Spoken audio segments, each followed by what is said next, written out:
1, 2, 3, jump.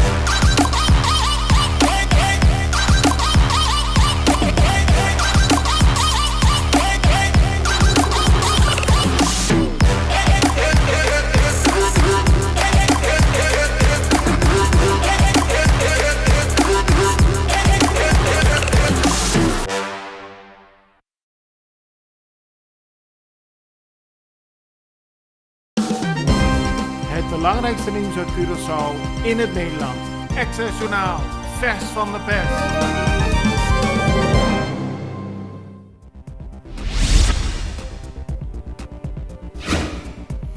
De directeur van het Curaçao Medical Center, Gilbert Martina, heeft gisteren in een interview laten weten dat wat hem betreft de overheid meer coronamaatregelen moet nemen. Dat is nodig, zegt Martina, omdat de laatste tijd steeds meer patiënten in het ziekenhuis komen die zijn besmet met COVID. En als dat zo doorgaat, ontstaat er een moment dat het ziekenhuis geen mensen meer kan aannemen. En dat wil Martina voorkomen.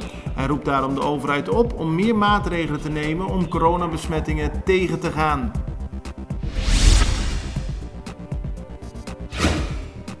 De Extra meldt vandaag dat er sprake is van een gespannen relatie tussen de overheid, het crisisteam en het Curaçao Medical Center. Dat blijkt ook wel uit de uitlatingen van directeur Gilbert Martina. Hij vindt dat de overheid meer maatregelen moet nemen. Maar die oproep is niet in goede aarde gevallen bij de minister van Volksgezondheid, zo meldt de krant. Die wil dat er intern eerst overleg wordt en niet dat er naar buiten wordt getreden. Op dit moment zijn er 28 mensen in het ziekenhuis opgenomen die besmet zijn met COVID. 9 daarvan liggen op de intensive care. Na Colectra, nós toma tempo para servir ora com mais de comunibo. Llama no centro de cliente na telefone 0800-035 de Jaluna para Viernes voor die setor de mente te com setor de noite para turno serviço nan of patrão cita. Se você traz cita para sabra, também por hora. Por escolher para trabalhar, riba aqualectra.com e aproveitar meia hora, põe o documento na cerca para visita cerca nós, vai mais fácil. Sim, Aqualectra, seu centro de cliente, está claro para servir na momento que você come a bo.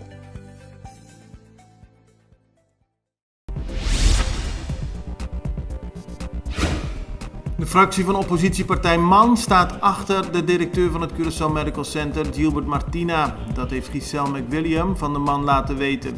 Ze vindt dat Gilbert Martina zijn verantwoordelijkheid heeft genomen en wacht nu op actie van de minister van Volksgezondheid.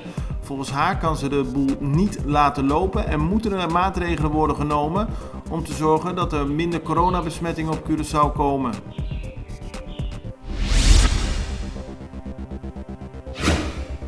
In al het nieuws rond het ziekenhuis en de druk om meer coronamaatregelen kwam gisteren een opmerkelijk bericht naar voren. Van alle 1268 personeelsleden zijn er 922 gevaccineerd. Dat betekent dat ruim 300 medewerkers van het Curaçao Medical Center niet zijn gevaccineerd. De directeur van het ziekenhuis, Gilbert Martina, ziet het probleem niet en benadrukt dat de meerderheid in het ziekenhuis is gevaccineerd.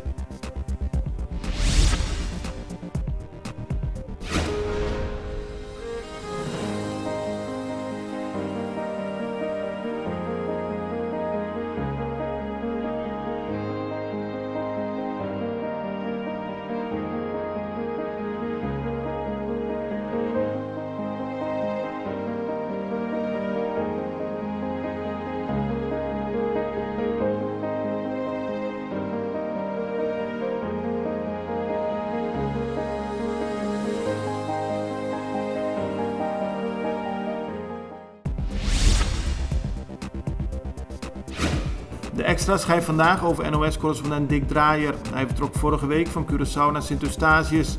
Op de tweede dag van zijn bezoek liet hij zich testen en toen bleek dat hij besmet was met corona. Na enkele dagen in isolatie op het eiland te zijn verbleven is hij inmiddels overgebracht naar Sint Maarten. Volgens Draaier in een bericht op zijn Facebookpagina gaat het inmiddels goed met hem. Het komt goed, maar het zal nog even duren voordat hij helemaal hersteld is. Afgelopen zondag heeft de Konuku-man en zijn team Curaçao Moet Schoner weer troep opgeruimd op Curaçao. Dit keer op de Caracas Bayweg ter hoogte van Caribbean Cargo.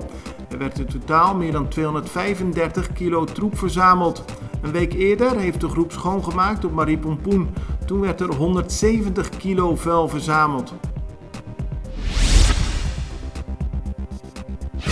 Een mooi gebaar van een vriendengroep die zich de Off-Road Addicts noemen. Normaal gesproken leggen ze 1 keer per week geld bij elkaar om samen eten en drinken te komen voor een leuke vrije tijdsbesteding. Nu hebben ze dat geld gebruikt om 50 gevulde schooltassen te kopen.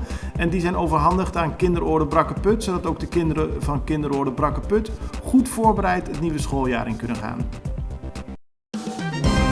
Het belangrijkste nieuws uit Curaçao in het Nederland. Access Journaal, vers van de pers.